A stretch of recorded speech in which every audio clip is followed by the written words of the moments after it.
नमस्कार प्यारे साथियों, स्वागत है आप सभी का एक बार फिर से एड्यूजपटीज प्लेटफॉर्म पर।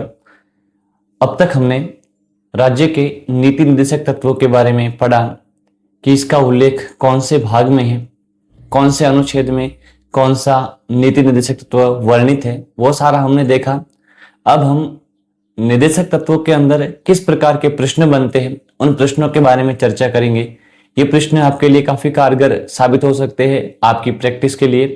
तो साथियों, बिना देर किए हम सीधे ही अपने टॉपिक पर आते हैं। हमारा अगला टॉपिक रहेगा राज्य के नीति निर्देशक तत्व की प्रश्नोत्तरी। तो प्रश्नोत्तरी में हमारा पहला प्रश्न रहेगा, नंबर फर्स्ट प्रश्न है आपके, भारत के संविधान में राज्य के नीति निर्देशक तत्व कहां से ग्रहण किए गए हैं? तो किस देश से हमारे संविधान में नीति निर्देशक तत्वों को अडॉप्ट किया गया है, ग्रहण किया गया है? तो आपके सामने चार ऑप्शन है, पूर्व सोवियत संघ, रूस, आयरलैंड, ब्रिटेन और फ्रांस। जब हमने संविधान की विशेषताएं पढ़ी थी तो उसमें हमने देखा था कि राज्य के नीति निर्देशक तत्व आयरलैंड देश से ग्रहण किए गए। तो आपके पहले प्रश्न का जवाब रहेगा आयरलैंड। ठीक है, तो दोस्तों हमने डीपीएसपी कौन से देश से ग्रहण किए है? तो आपको ध्यान रखना है, हमने आयरलैंड से ग्रहण किए। ठीक है, आयरलैंड। अगला, डीपीएसपी का उल्लेख कहां मिलता है? राज्य के नीति निर्देशक तत्वों का उल्लेख कहां मिलेगा? तो ये आपको मिलेगा संविधान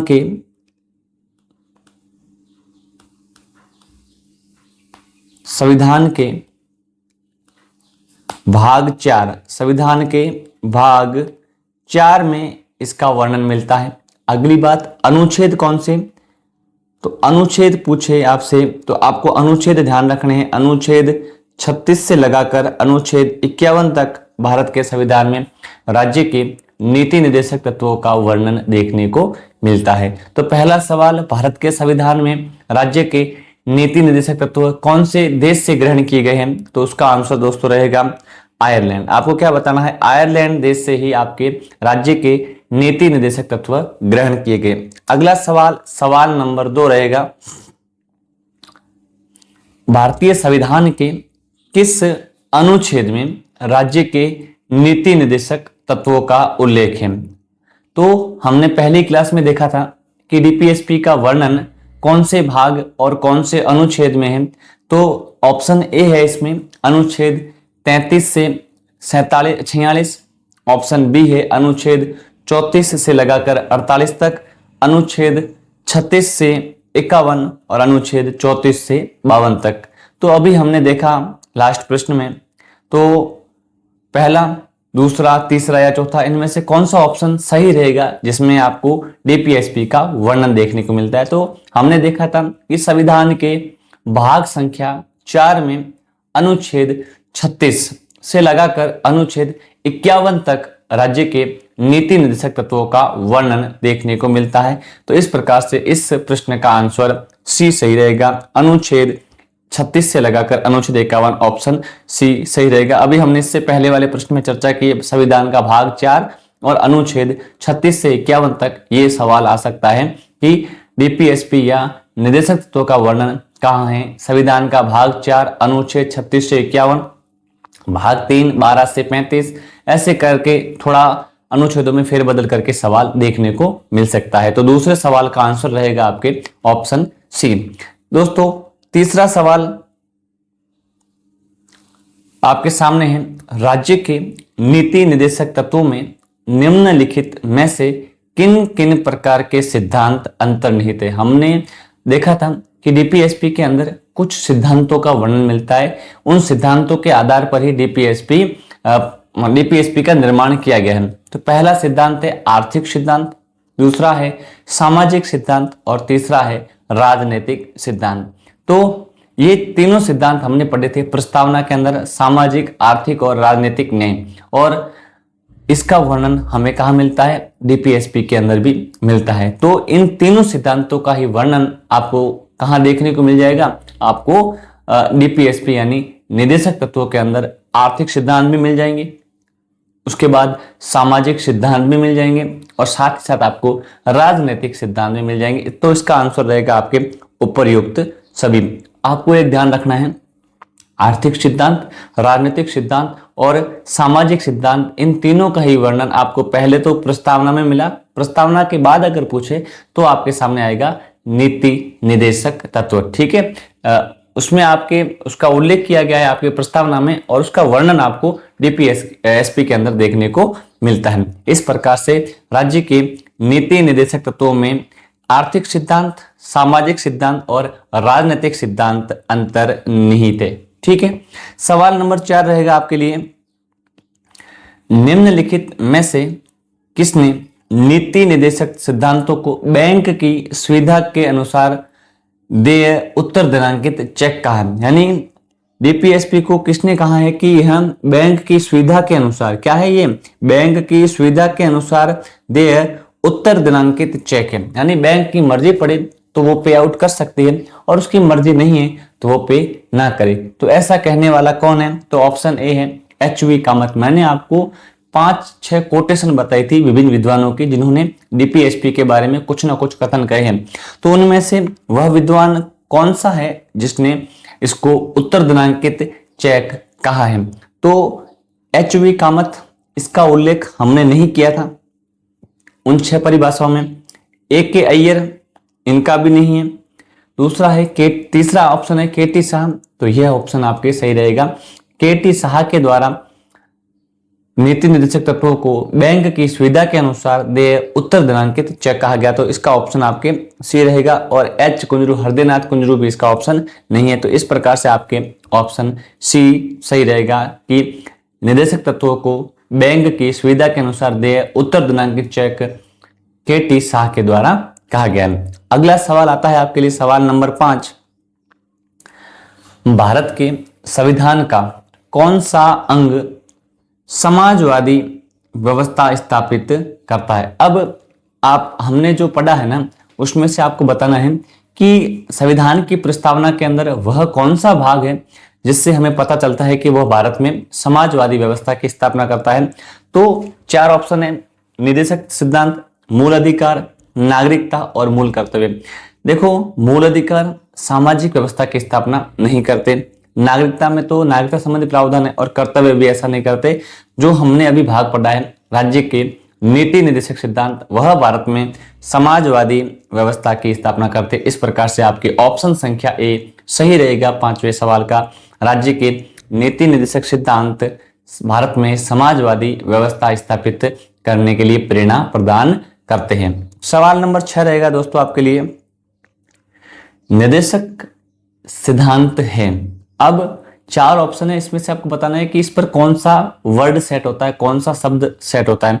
तो पहला बताया गया है वाद योग्य। वाद योग्य का मतलब होता है यदि आपको निर्देशक सिद्धांत की पूर्ति नहीं होती है तो आप न्यायालय की शरण में जा सकते हो। दोस्तों, हम अगर राज्य नीति निर्देशक सिद्धांत पर किसी प्रकार का कानून नहीं बनाता तो हम न्यायालय की शरण में नहीं जा सकते, इसलिए निर्देशक तत्व वाद योग्य नहीं होते। दूसरा है वाद योग्य नहीं है, ये बात एकदम सही है। आपके अनुच्छेद 37 में कहा गया है कि जो निर्देशक सिद्धांत है इनकी प्राप्ति के लिए कोई भी व्यक्ति न्यायालय की शरण में नहीं जा सकता और न्यायालय इन्हें लागू करने के लिए बाध्य नहीं कर सकता। इस प्रकार से डीपीएसपी जो होते हैं गैर वाद योग्य होते हैं, यानी वाद योग्य नहीं है। ये आपको दोनों ध्यान रखना है, मौलिक अधिकार वाद योग्य होते हैं और राज्य के नीति निर्देशक सिद्धांत वाद योग्य नहीं होते, ये आपको। और नीति निर्देशक सिद्धांत मौलिक अधिकार तो होते ही नहीं है और ये ऑप्शन तो वैसे भी सही है नहीं। इस प्रकार से आपके 6ठे सवाल का ऑप्शन बी सही रहेगा। 7वां सवाल है, निर्देशक तत्वों का क्रियान्वयन निम्नलिखित में से किस पर निर्भर करता है? निर्देशक तत्वों का क्रियान्वयन निम्नलिखित में से किस पर निर्भर करता है? जो डीपीएसपी हमारे संविधान के अंदर वर्णित है उसको अगर लागू करना है, उसको क्रियान्वित करना है तो वह कौन कर सकता है? वह संस्था, वह निकाय कौन सा है जो डीपीएसपी को लागू कर सकता है? क्रियान्वयन के मतलब होता है इसको व्यवहार में लाना, इसको लागू करना। तो पहला आता है सशक्त विपक्ष। विपक्ष के हाथ में डीपीएसपी को लागू करना, क्रियान्वयन करना उसके हाथ में नहीं होता। दूसरा ऑप्शन है राष्ट्रपति की इच्छा पर राष्ट्रपति अपनी इच्छा से राज्य के निदेशक सिद्धांतों को लागू नहीं कर सकता। अगला आता है स्वतंत्र न्यायपालिका। न्यायपालिका और डीपीएसपी का आपस में कोई संबंध नहीं, क्योंकि अगर डीपीएसपी लागू नहीं है तो न्यायपालिका उस पर कुछ नहीं कर सकती, क्योंकि यह गैर वाद योग्य या अवाद योग्य होते। इस प्रकार से स्वतंत्र न्यायपालिका का भी इस पर कोई संबंध नहीं। अगला आता है सरकार के पास उपलब्ध संसाधनों के आधार पर। मैंने आपको इसकी परिभाषा में बताया था कि डीपीएसपी क्या होते हैं। डीपीएसपी या राज्य के निदेशक सिद्धांत वे तत्व होते हैं जब सरकार के पास संसाधनों की पूर्ति होती है तो उन पूर्ति का उपयोग करके, उन उपलब्ध संसाधनों का उपयोग करके राज्य क्या कर सकते हैं। राज्य का मतलब होता है सरकार। सरकार आपके डीपीएसपी को लागू कर सकती है। इस प्रकार से आपके ऑप्शन संख्या डी एकदम सही रहेगा। अगला सवाल है आपके लिए सवाल नंबर 8, मूल अधिकार और राज्य के नीति निदेशक तत्वों में अंतर। अब आपको क्या करना है, मौलिक अधिकार जो हमने भाग 3 में पढ़े थे और भाग 4 में अभी हमने राज्य के नीति निदेशक तत्व पढ़े, इनमें डिफरेंस क्या है, इनमें अंतर क्या है। तो पहला ऑप्शन है राज्य के नीति निदेशक तत्व तो बंधनकारी होते हैं लेकिन मूल अधिकारी बंधनकारी नहीं होते। देखिए दोस्तों, डीपीएसपी बंधनकारी नहीं होते बल्कि मौलिक अधिकार बंधनकारी होते हैं और डीपीएसपी बंधनकारी नहीं होते। तो ये इन्होंने फेरबदल कर दिया शब्द का, तो पहला ऑप्शन गलत हो गया। दूसरा ऑप्शन है राज्य के निदेशक तत्व वाद योग्य होते हैं। ये सेम की सेम बात हो गई, डीपीएसपी वाद योग्य नहीं होते, तो इस प्रकार से पहली लाइन से ये ऑप्शन गलत हो गया। तीसरा है मूल अधिकार वाद योग्य होते हैं लेकिन नीति निदेशक तत्व वाद योग्य नहीं होते, तो ये बात आपके एकदम सही रहेगी कि मौलिक अधिकारों को लागू करवाने के लिए हम न्यायालय की शरण में जा सकते हैं, लेकिन अगर सरकार राज्य के नीति निदेशक तत्व लागू नहीं करता तो हम इसे प्राप्त करने के लिए न्यायालय की शरण में नहीं जा सकते। इस प्रकार से 8वें सवाल का ऑप्शन सी सही रहेगा। सवाल नंबर 9 है आपके लिए, मौलिक अधिकार एवं राज्य के नीति निदेशक तत्वों के विषय में कौन सा कथन सही है। मौलिक अधिकार एवं राज्य के नीति निदेशक तत्वों के विषय में कौन सा कथन सही है। अब देखो, आपको इसमें राइट स्टेटमेंट बताना है, मतलब इन दोनों के विषय में, इन दोनों का आपस में संबंधों के बारे में है कि इन दोनों के मध्य कैसा संबंध पाया जाता है। तो पहला ही आपके इसमें ऑप्शन है, यह एक दूसरे के पूरक होते हैं। जी हाँ, ये क्या होते हैं, आपके केशवानंद भारतीवाद में कहा गया था कि डीपीएसपी एक दूसरे के पूरक होते हैं। पूरक का मतलब होता है यदि आप मौलिक अधिकार काम नहीं कर रहे तो उसके स्थान पर डीपीएसपी को काम में लिया जा सकता है। इस प्रकार से मौलिक अधिकार एवं राज्य के नीति निदेशक तत्व एक दूसरे के पूरक होते हैं, विरोधी नहीं होते। दोनों में कोई अंतर नहीं, अंतर है एक वाद योग्य एक गैर वाद योग्य, दोनों वाद योग्य नहीं है। मौलिक अधिकार वाद योग्य है और डीपीएसपी वाद योग्य नहीं है। इस प्रकार से आपके प्रश्न संख्या 9 का ए ऑप्शन सही रहेगा। 10वां सवाल है, एक कल्याणकारी राज्य के लिए निर्देश आदर्श वर्णित है। अब देखिए, भारत में कल्याणकारी राज्य की अवधारणा को साकार करने के लिए संविधान के कौन से भाग में क्या जोड़ा गया, ये बात हमें बतानी है कि भारत एक कल्याणकारी राज्य है, ये हमें कहाँ वर्णन मिलता है इसका। तो आपके सामने ऑप्शन 1 है राज्य के नीति निदेशक तत्व, ऑप्शन बी है मौलिक अधिकार के अध्याय में, संविधान की 7वीं अनुसूची में और संविधान की प्रस्तावना में। देखिए, संविधान की प्रस्तावना में केवल संविधान के उद्देश्य, वहां पर कल्याणकारी राज्य की अवधारणा का वर्णन नहीं है। संविधान की 7वीं सूची में शक्तियों का पृथक्करण है, तो हमें यह भी नहीं देखना है। तो अब ये ऑप्शन मौलिक अधिकारों के अंदर कल्याणकारी राज्य का नहीं बल्कि नागरिकों के अधिकार है, तो इस प्रकार से ये भी कल्याणकारी राज्य की अवधारणा को साकार नहीं करता। ऑप्शन ए आता है आपके राज्य के नीति निदेशक तत्व, यह ऑप्शन आपके एकदम सही रहेगा। डीपीएसपी के अंदर ही कल्याणकारी राज्य के निर्देश वर्णित किए गए हैं। समाजवाद करना, लोगों का भला करना, भला करने की बात आएगी, वही राज्य क्या होता है आपके कल्याणकारी राज्य होता है। इस प्रकार से एक कल्याणकारी राज्य के निर्देश आदर्श भाग संख्या 4 निदेशक तत्वों के अंदर वर्णित है। 11वां सवाल है, भारत के संविधान में अंतरराष्ट्रीय सुरक्षा को प्रोत्साहन, यानी भारत में अंतरराष्ट्रीय सुरक्षा की बात कहां पर की गई है। तो दोस्तों, हमने देखा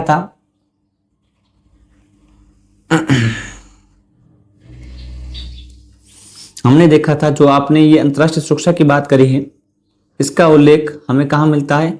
अंतरराष्ट्रीय सुरक्षा, इसका उल्लेख आपको मिलता है अनुच्छेद 51 में। और अनुच्छेद 51 का वर्णन किस भाग के अंदर है? तो भाग संख्या 4 में। और भाग 4 का संबंध किससे है? राज्य के नीति निर्देशक तत्व से। इस प्रकार से अंतरराष्ट्रीय सुरक्षा को प्रोत्साहन देना निर्देशक तत्वों के अंदर वर्णित है, सन्निहित है। तो ऑप्शन ए आपके सही रहेगा किसमें? 11वें सवाल का। 12वां सवाल रहेगा आपके सामने, समान कार्य के लिए समान वेतन। देखो दोस्तों, समान कार्य के लिए समान वेतन, इसका उल्लेख कहां मिलता है? आपको ये सारे अनुच्छेद याद है तो आपके प्रश्न गलत नहीं होगा। तो समान कार्य के लिए समान वेतन हमने देखा था अनुच्छेद 39 में। कौन सा अनुच्छेद? ये है आपके अनुच्छेद, इसका उल्लेख मिलता है अनुच्छेद 39, ठीक है। और इसके अंदर भी आपको अनुच्छेद 39D, वो भी कौन सा? अनुच्छेद 39D के अंदर आपको पूरा प्रॉपर ध्यान रखना है। हालांकि आपको अनुच्छेद 39 याद है तो कोई दिक्कत नहीं है, फिर भी आपको ध्यान रखना है कि समान कार्य के लिए समान वेतन का प्रावधान अनुच्छेद 39D के अंदर किया गया है। और अनुच्छेद 39D किस में आता है? तो राज्य के नीति निर्देशक सिद्धांतों के अंदर आता है। इस प्रकार आपके ऑप्शन डी सही रहेगा कि समान कार्य के लिए समान वेतन का प्रावधान राज्य के नीति निर्देशक तत्वों के अंदर किया गया है। सवाल नंबर 12 आएगा, 13 है आपके लिए। 12 के बाद, भारतीय संविधान में निम्नलिखित में से वह भाग कौन सा है जो न्यायपालिका और कार्यपालिका का पार्थक्य करता है, यानी कार्यपालिका और न्यायपालिका को अलग करता है? अब देखिए यहां फिर अनुच्छेद की बात आ गई। वह कौन सा अनुच्छेद है जो न्यायपालिका और कार्यपालिका को पृथक्करण करने की बात करता है? तो अनुच्छेद संख्या 50। कौन सा अनुच्छेद? अनुच्छेद 50। ये हो गया अनुच्छेद 50 में न्यायपालिका को स्वतंत्रता प्रदान करने के लिए कार्यपालिका से पृथक करने की बात कही गई है अनुच्छेद 50 में। और अनुच्छेद 50 का वर्णन कौन से भाग में है? प्रस्तावना में। अनुच्छेद है ही नहीं तो ये अपने आप गलत हो गया। मौलिक अधिकार, इसमें अनुच्छेद 12 से अनुच्छेद 35 तक वर्णन है और अनुच्छेद 50 तो आसपास भी नहीं। और तीसरा है राज्य के नीति निर्देशक तत्व, यह आपके उत्तर सही रहेगा। निर्देशक तत्व का वर्णन 36 से 51 तक है और अनुच्छेद 50 इसी के बीच में आता है। अगला सवाल नंबर 14 है, निम्नलिखित में से कौन सा एक राज्य के नीति का निर्देशक तत्व नहीं है? अब आपके सामने 4 ऑप्शन है, इसमें से आपको बताना है कि इनमें से कौन सा ऑप्शन निर्देशक तत्वों के अंदर सम्मिलित नहीं है। तो पहला ऑप्शन है वैज्ञानिक मनोभाव के विकास का, दूसरा ऑप्शन है पोषाहार के स्तर को ऊपर उठाना, तीसरा है कमजोर श्रेणियों के आर्थिक हित को बढ़ावा देना और चौथा है कार्यपालिका से न्यायपालिका को अलग करना। देखो जो हमने नीचे से शुरू करते हैं कि कार्यपालिका से न्यायपालिका को अलग करना, तो अभी हमने देखा इसका उल्लेख कहां मिलता है? ये आपको अनुच्छेद 50 में इसका वर्णन है, ठीक। उसके बाद आता है कमजोर श्रेणियों के लिए आर्थिक हित को बढ़ावा देना। हमने अनुच्छेद 46 में देखा था कि अनुसूचित जाति, जनजाति और दुर्बल वर्गों के शिक्षा तथा आर्थिक हितों की अभिवृद्धि के लिए राज्य क्या करेगा? विशेष प्रयत्न करेगा। तो इसका उल्लेख आपको मिलता है अनुच्छेद 46। फिर आता है पोषाहार स्तर की बात। अनुच्छेद 47 में देखा था कि राज्य लोगों का पोषाहार स्तर, जीवन स्तर को ऊंचा करने और उसके साथ लोक स्वास्थ्य को सुधार करने का प्रयास करेगा। तो इसका उल्लेख मिल जाता है, यह आपको वर्णन मिलता है अनुच्छेद 47। तो इस प्रकार से आपके 3 ऑप्शन तो सही हो जाते हैं। तो चौथा ऑप्शन यानी वैज्ञानिक मनोभाव के विकास, यह आपके गलत हो जाता है। इसका वर्णन आपको मौलिक कर्तव्य के अंदर मिलता है अनुच्छेद 51A, ठीक है। उसके अंदर भी H, कौन सा? ह्यूमैनिटी, उसके अंदर आपको ये देखने को मिलता है। प्रश्न संख्या 15 है, नीति निर्देशक तत्व का महत्व किसके लिए, यानी डीपीएसपी किसके लिए होता है? तो हमें पता है डीपीएसपी का प्रावधान राज्य के लिए किया गया है। इसके लिए होता है, ये राज्य पर लागू होते हैं। राज्य के पास जब संसाधनों की पूर्ति होती है तो उसका उपयोग करके डीपीएसपी को राज्य लागू करता है। तो डीपीएसपी किसके लिए होते हैं? राज्य के लिए होते हैं। फिर आता है टकराव की दशा में राज्य के नीति निर्देशक तत्वों को मूल अधिकारों पर वरीयता दी गई है। जब मूल अधिकार और राज्य के नीति निर्देशक तत्वों के मध्य टकराव होता है तो ऐसी स्थिति में डीपीएसपी को मूल अधिकारों पर वरीयता कौन से संविधान संशोधन के तहत दी गई है?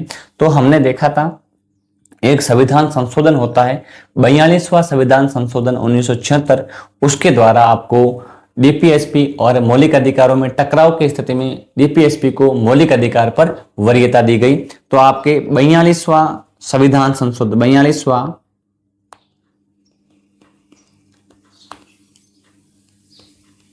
संविधान संशोधन, और ये कब होता है? 1976। इसके द्वारा क्या हुआ था कि हमारे संविधान के अंदर वर्णित अनुच्छेद 39B और 39C को मौलिक अधिकार अनुच्छेद 14 और अनुच्छेद 19 पर वरीयता प्रदान की गई थी। उसके आधार पर वह बात यहां पर कही गई है।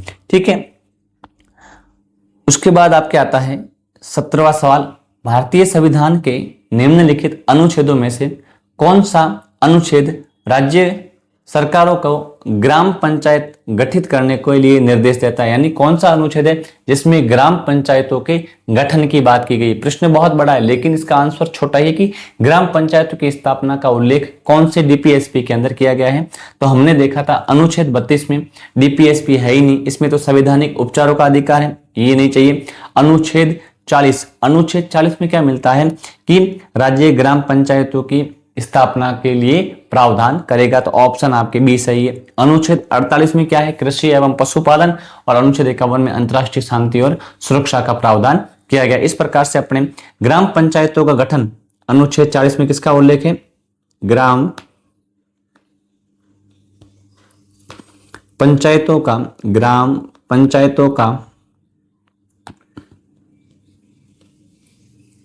पंचायतों के गठन का प्रावधान आपके अनुच्छेद 40 के अंदर किया गया है। सवाल नंबर 17 आता है, निम्नलिखित में से कौन से कथन सत्य है? अब आपके सामने दो स्टेटमेंट है, आपको इनको ध्यान से पढ़ना है और इनमें से बताना है कि कौन सा स्टेटमेंट सही है। पहला आता है, भारत के संविधान में पुरुषों तथा महिलाओं द्वारा समान कार्य के लिए समान वेतन देने के बढ़ावा देने के लिए कोई उपबंध नहीं है। महिला और पुरुष को समान कार्य के लिए समान वेतन का प्रावधान आपके कहां पर किया गया है? इसमें क्या है? उपबंध नहीं है, बल्कि इसका उपबंध किया गया है। इसका उपबंध कहां है?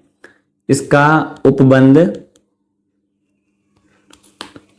है, कहां पर है? तो अनुच्छेद 39 के अंदर इसका उपबंध किया गया है। तो पहला स्टेटमेंट तो क्या हो गया? पहला स्टेटमेंट गलत है, यानी ये तो सत्य हो नहीं सकता। दूसरा है, भारत के संविधान में पिछड़े वर्ग, इनकी परिभाषा नहीं है। यह ऑप्शन एकदम सही है कि संविधान के अंदर पिछड़े वर्ग को कहीं पर भी परिभाषित नहीं किया गया है। तो पहला ऑप्शन गलत है, दूसरा ऑप्शन सही है। तो अब कोर्ट में से हमें कौन सा करना है? तो केवल एक सत्य पूछा है, केवल एक सत्य नहीं है, ये गलत हो गया। एक तो गलत है, इस प्रकार से ये भी गलत हो गया। केवल दो, ये आपके एकदम सही है क्योंकि दूसरा ऑप्शन इसमें एकदम सही है, तो केवल दो इसका सही रहेगा। ऑप्शन सी इसका आंसर रहेगा। प्रश्न संख्या 19, राज्य के नीति निर्देशक किस भाग में है?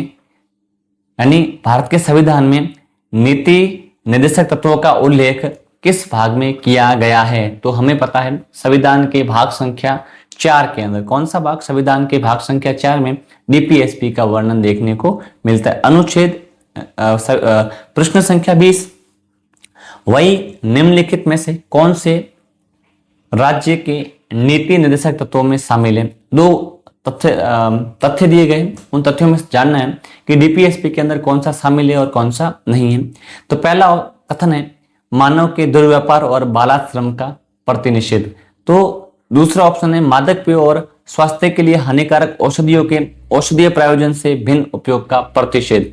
अब देखो, पहला जो कथन है वह कथन संविधान का एक मौलिक अधिकार है, शोषण के विरुद्ध अधिकार। अनुच्छेद 23 के अंदर इसका वर्णन मिलता है। कहां पर मिलता है? 23। और अनुच्छेद 23 डीपीएसपी में शामिल नहीं होता। लेकिन जो आपके मादक पदार्थों वाला है, नशीले पदार्थों वाला है, इसका उल्लेख आपको मिलता है अनुच्छेद 47 में। ये कहा गया है कि सरकार मादक द्रव्यों के सेवन पर प्रतिबंध लगाने का या हानिकारक जो स्वास्थ्य पर हानिकारक प्रभाव पड़ते हैं उसको प्रतिबंधित करने का प्रयास करेगी। इस प्रकार से ऑप्शन बी सही है, यानी दूसरा सही है। तो केवल 2 सही है, तो केवल 2 आपके इसमें 20वें का सही होगा।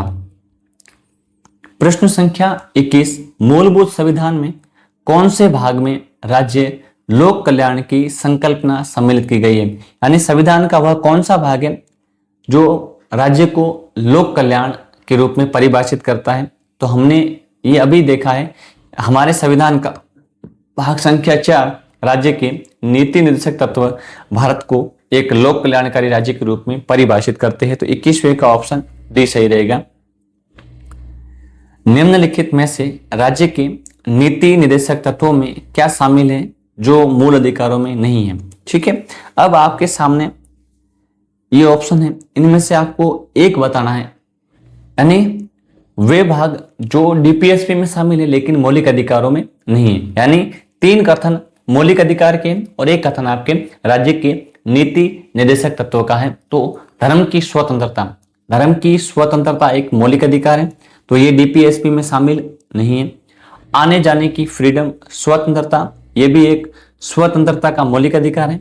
उसके बाद अस्पृश्यता निवारण, यह समानता का मौलिक अधिकार है। यानी ऑप्शन ए, ऑप्शन बी और ऑप्शन सी यह तो आपके मौलिक अधिकारों के भाग है। ठीक, फिर बात आता है प्रयोगशाला उद्योगों को प्रोत्साहन देना। यहां पर आपके कुटीर उद्योग कर सकते हैं, आपके कुटीर उद्योगों को प्रोत्साहन। तो यह महात्मा गांधी की एक संकल्पना है जिसमें अनुच्छेद 42 के तहत आपके कुटीर उद्योगों को प्रोत्साहन दिया गया है। तो आपके ऑप्शन डी क्या रहेगा? सही हो जाएगा। इसका उल्लेख भी आपको मिलता है, देखना है तो अनुच्छेद 43 के अंदर है। ठीक है, तो कुटीर उद्योगों को प्रोत्साहन डीपीएसपी का भाग है। धर्म की स्वतंत्रता, आने जाने की स्वतंत्रता और अस्पृश्यता का निवारण, यह आपके मौलिक अधिकारों के भाग होंगे। सवाल नंबर 23 है, भारतीय संविधान की प्रस्तावना में जिन आदर्शों एवं उद्देश्यों की रूपरेखा दी गई है उसकी व्याख्या किसके अंदर? हमारे संविधान की प्रस्तावना में हमने अनेकों आदर्श, अनेकों उद्देश्य देखे, उनको पूरा करने की व्यवस्था कौन से भाग के अंदर की गई है? तो ऑप्शन ए है नागरिकता, ऑप्शन बी मौलिक कर्तव्यों में, संविधान में कहीं भी नहीं, और ऑप्शन डी आता है डीपीएसपी राज्य के नीति निर्देशक तत्वों के अंदर। तो जो प्रस्तावना के विचार है उनको इंप्लीमेंट करने, उनकी व्याख्या करने की बात डीपीएसपी के अंदर राज्य के नीति निर्देशक तत्वों में क्या की गई है? संविधान की प्रस्तावना के अंदर जो आदर्श और उद्देश्य है उनकी रूपरेखा दी गई है, जो उनकी व्याख्या कहां किस भाग में की गई है? तो भाग संख्या 4 राज्य के नीति निर्देशक सिद्धांतों में प्रस्तावना के उद्देश्यों और आदर्शों की व्याख्या की गई है। तो सवाल क्या आता है, आपको सीधा ही ध्यान रखना है,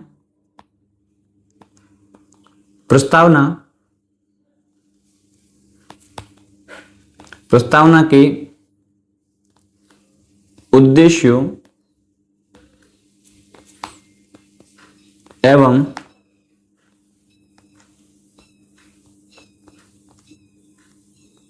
आदर्शों की व्याख्या, ये आपके सवाल इस प्रकार से, ठीक है ना। और ये किसमें है? आपके नीति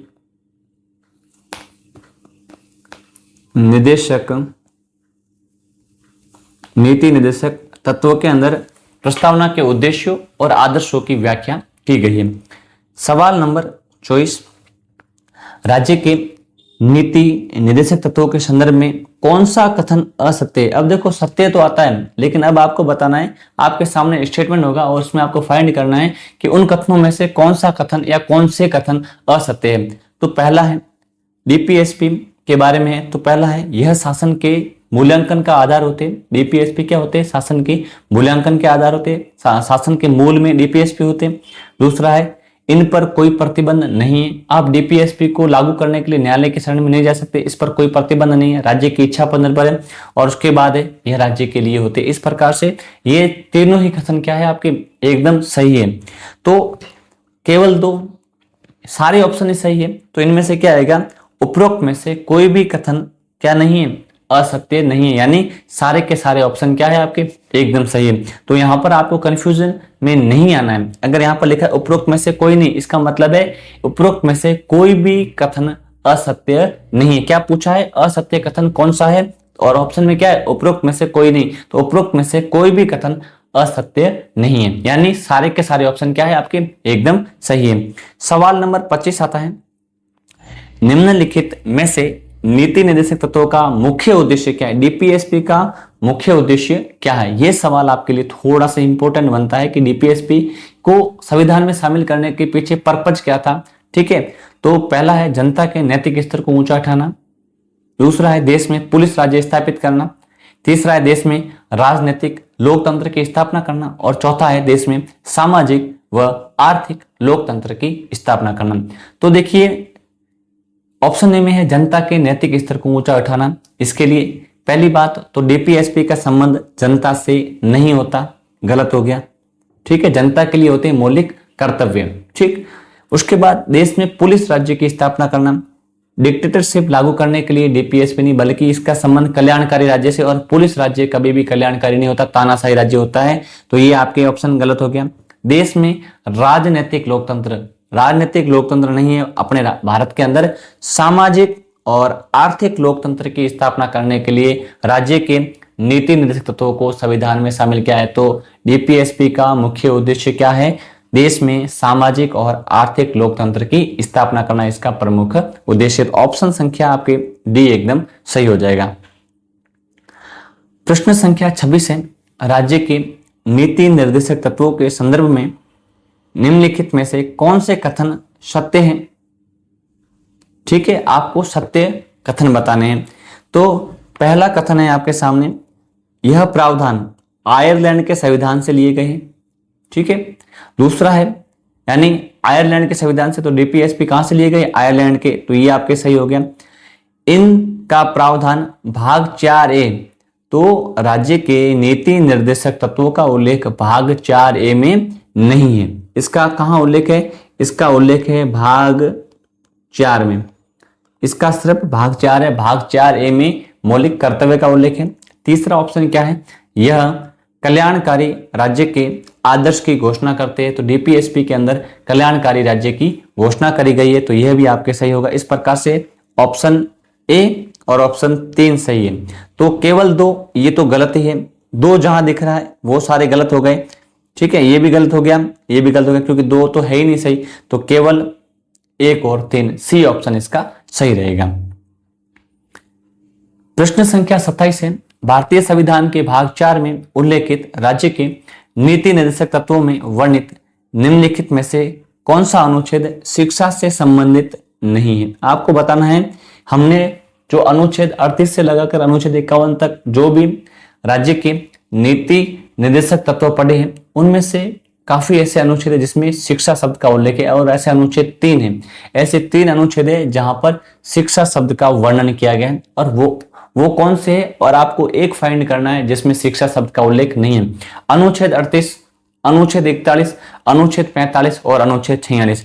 तो इसका आंसर सही रहेगा आपके अनुच्छेद 38, ऑप्शन ए इसका सही है। ऑप्शन ए अनुच्छेद 38 में शिक्षा शब्द का उल्लेख नहीं है, बल्कि राज्य सामाजिक, राजनीतिक और आर्थिक न्याय प्रदान करने के लिए लोगों को क्या करेगा? लोगों को सुविधा प्रदान करेगा। ठीक है, लोगों क्या करेगा? सामाजिक, आर्थिक और राजनीतिक न्याय प्रदान करने की बात करेगी 38 में। लेकिन अनुच्छेद 41 में कुछ दशाओं में काम, शिक्षा और लोक सहायता पाने का अधिकार, एक तो ये आ गया। इस प्रकार से अनुच्छेद 41 आपके सही है।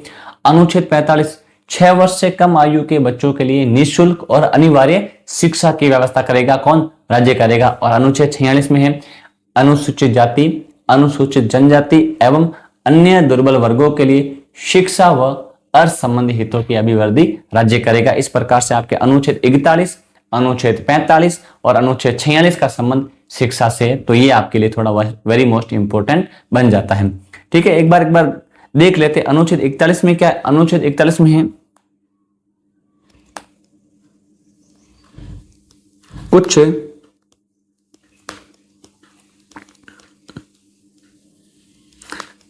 कुछ दशाओं में काम, शिक्षा व लोक सहायता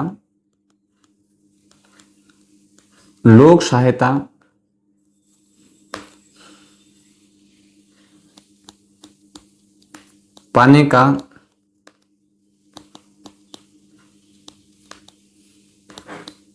अधिकार, ये तो अनुच्छेद 41।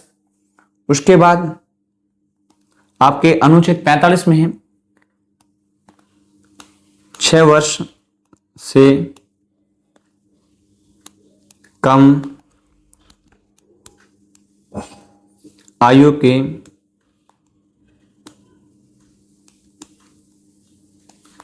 बच्चों के लिए निःशुल्क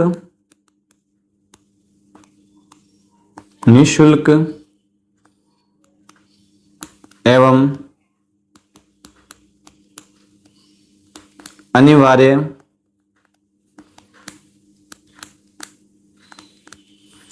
शिक्षा।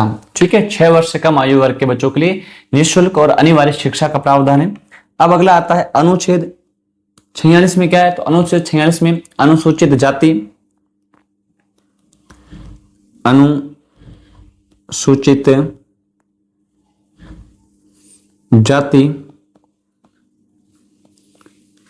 जनजाति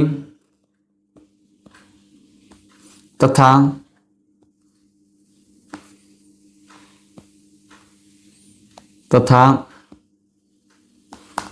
अन्य दुर्बल वर्गों के लिए शिक्षा और अर्थ संबंधी व्यवस्था की बात की गई है। अर्थ संबंधी व्यवस्था की अभिवृद्धि राज्य करेगा। इस प्रकार से आपके 3 अनुच्छेद, जिसमें आपको शिक्षा शब्द का उल्लेख है। एक तो आपके अनुच्छेद 41 में शिक्षा, उसके बाद आपके यहां पर भी ये शिक्षा की बात आ गई, और उसके बाद आपके इस प्रकार से यहां पर भी शिक्षा की बात आ गई। इस प्रकार से 3 अनुच्छेद है जहां पर शिक्षा का उल्लेख है। अगला सवाल देखते हैं, सवाल नंबर 28। राज्य के नीति निर्देशक तत्वों की भावना को सच्चे कूड़ेदान की संज्ञा किसके द्वारा दी गई? तो निर्देशक तत्वों को सच्चे कूड़ेदान की संज्ञा, जो इसकी भावना है ना, ये क्या है? कूड़ेदान के समान है। तो आपको पता होगा इसका ऑप्शन क्या रहेगा? Austin, K.T.. Shah, T. Krishnamachari और डॉक्टर भीमराव अम्बेडकर। इनमें से किसने डीपीएसपी को भावनाओं का सच्चा कूड़ादान कहा है? तो दोस्तों इसका सही आंसर रहेगा टी. कृष्णामाचारी। टी. कृष्णामाचारी ने डीपीएसपी को भावनाओं का सच्चा कूड़ेदान कहा है। ठीक, ये हमने जो स्टेटमेंट पढ़े थे वहां पर आपको 6 स्टेटमेंट मिल जाएंगे, उसमें ये सारी परिभाषाएं दी गई है। अगला है सवाल नंबर 29। राज्य के निर्देशक तत्वों के संदर्भ में, राज्य के नीति निर्देशक तत्वों के संदर्भ में निम्नलिखित में से कौन सा कथन सत्य है? अब आपके सामने 3 स्टेटमेंट हैं, उनमें से कौन सा कथन नीति निर्देशक तत्व के संबंध में सत्य है? तो ऑप्शन 1 है, यह राज्य के लिए होते हैं, डीपीएसपी राज्य के लिए होते हैं, एकदम सही है। अगली बात है, यह बाध्यकारी होते हैं, डीपीएसपी बाध्यकारी नहीं होते, यह गलत है। यह तत्व नकारात्मक होते हैं, डीपीएसपी नकारात्मक नहीं होते बल्कि सकारात्मक प्रवर्तिक होते हैं। तो इस प्रकार से केवल एक सही है, तो ऑप्शन ए इसका सही रहेगा। ये क्या होते हैं? तो ये क्या होते हैं? बाध्यकारी नहीं, डीपीएसपी बाध्यकारी नहीं होते, बाध्यकारी नहीं। और कैसी प्रवृत्ति होती है इसकी? तो यह होते हैं सकारात्मक प्रकृति के होते, डीपीएसपी सकारात्मक प्रकृति के होते। सवाल नंबर 30 रहेगा आपके सामने। भारतीय संविधान के भाग संख्या 4 में उल्लेखित राज्य के नीति निर्देशक तत्वों में निम्नलिखित में से किसका उल्लेख नहीं है? ठीक है, तो डीपीएसपी के अंदर कौन सा एक अनुच्छेद, आपको इसमें से कोई एक बताना है जिसका उल्लेख डीपीएसपी या भाग संख्या 4 में वर्णन नहीं मिलता। ऑप्शन ए है निःशुल्क विधिक सहायता। देखिए दोस्तों, निःशुल्क विधिक सहायता का उल्लेख आपको किया गया है, तो ये आपके सही है। इसका उल्लेख किया गया है, कौन सा है? इसका उल्लेख आपको देखने को मिलता है अनुच्छेद 39 ए। उसके बाद वैज्ञानिक दृष्टिकोण के विकास का, तो वैज्ञानिक दृष्टिकोण का विकास हमने किसी भी अनुच्छेद 36 से लगाकर अनुच्छेद 51 तक बिल्कुल भी नहीं पढ़ा, तो यह आपके गलत हो जाएगा। इस प्रकार से इसका उल्लेख नहीं है, ये ऑप्शन सही है। आगे देखते हैं, कर्मकारों के लिए निर्वाह मजदूरी प्रदान करना, तो यह हमने देखा था अनुच्छेद 43 में। और उसके बाद है नागरिकों के लिए समान सिविल संहिता, आपके अनुच्छेद 44 के अंदर देखा था। इस प्रकार से ऑप्शन बी 30वें सवाल का उत्तर सही होगा। उसके बाद सवाल नंबर 31, भारतीय संविधान के निम्नलिखित में से किस अनुच्छेद में आर्थिक न्याय के आदर्श को स्वीकार किया गया। अब आपके सामने ये सारे ऑप्शन है, इसमें एक अनुच्छेद है जिसमें पूरी की पूरी आर्थिक व्यवस्थाओं के बारे में, पैसे और केवल पैसों की बात की गई। या तो आप भौतिक संसाधन की बात कर लो, या आजीविका की बात कर लो, समान वेतन की बात कर लो, सार्वजनिक हित के लिए संसाधनों की बात कर लो, ऑल ओवर आर्थिक न्याय की बात है। अनुच्छेद 39, 40, 49, 50 में से कौन सा अनुच्छेद है जो आर्थिक न्याय के आदर्श को स्वीकार करता है। तो अनुच्छेद 39 के अंदर आपने देखा था 6 आदर्श हमने पढ़े थे। एक पढ़ा था स्त्री और पुरुष के लिए समान रूप से आजीविका के पर्याप्त अवसर हो, समुदाय के भौतिक जो संसाधन होते हैं उसका सामूहिक हित में प्रयोग करना, संपत्ति और उत्पादन के संसाधनों का इस प्रकार से केंद्रीकरण न करे कि सार्वजनिक हित में बाधा पहुंचे, स्त्री और पुरुष को समान कार्य के लिए समान वेतन मिले, और श्रमिकों और स्त्रियों के स्वास्थ्य पर ध्यान दिया जाए। और उसके बाद ये सारी बातें आपने देखी थी, बाकी तो नहीं आती, लेकिन पहले 4 बातें आती है, आपके आर्थिक न्याय की बात आती है। तो अनुच्छेद 39 के अंदर ऑप्शन ए सही रहेगा 31 में।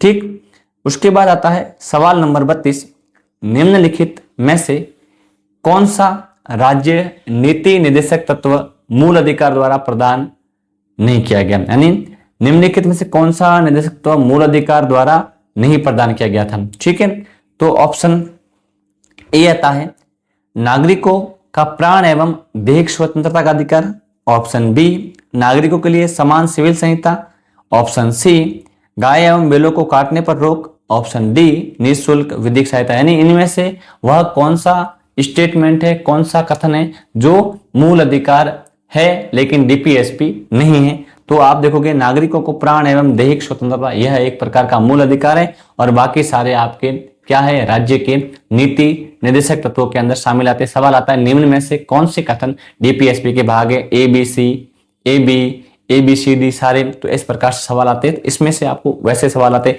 जैसे कूट आ गया, ठीक है, और कूट में क्या है, डीपीएसपी में शामिल कौन है, डीपीएसपी में शामिल, और उसको आपको बताना इनमें से चारों में से शामिल बताना है। तो ऑप्शन 1 का आ गया, पहले का आया ए बी सी डी, दूसरा आपके आ गया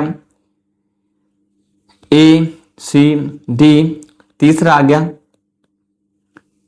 बी सी डी, और चौथा आ गया ए बी डी। तो इसमें हमने देखा बी सी डी अपने सही है, तो ये बी सी डी, इस प्रकार से ऐसे भी सवाल आपको परीक्षा में देखने को मिल सकते हैं। अगला है सवाल नंबर 33, निम्नलिखित में से राज्य के नीति निर्देशक तत्वों को संविधान की आत्मा किसने बताया है। तो संविधान की आत्मा निर्देशक तत्वों को ग्रेनविल ऑस्टिन के द्वारा बताया गया, ऑप्शन बी सही रहेगा 33वें सवाल का। अंतिम सवाल आज की क्लास का, निम्नलिखित में से संविधान के किस भाग को सर आइवर जेनिंग्स ने फेबियन समाजवाद की स्थापना करने वाले कहा। यानी आइवर जेनिंग्स एक विचारक है जिसने कौन से संविधान के भाग को फेबियन समाजवाद की स्थापना करने वाला भाग कहा है। तो फेबियन समाजवाद एक कल्याणकारी समाजवादी होता है।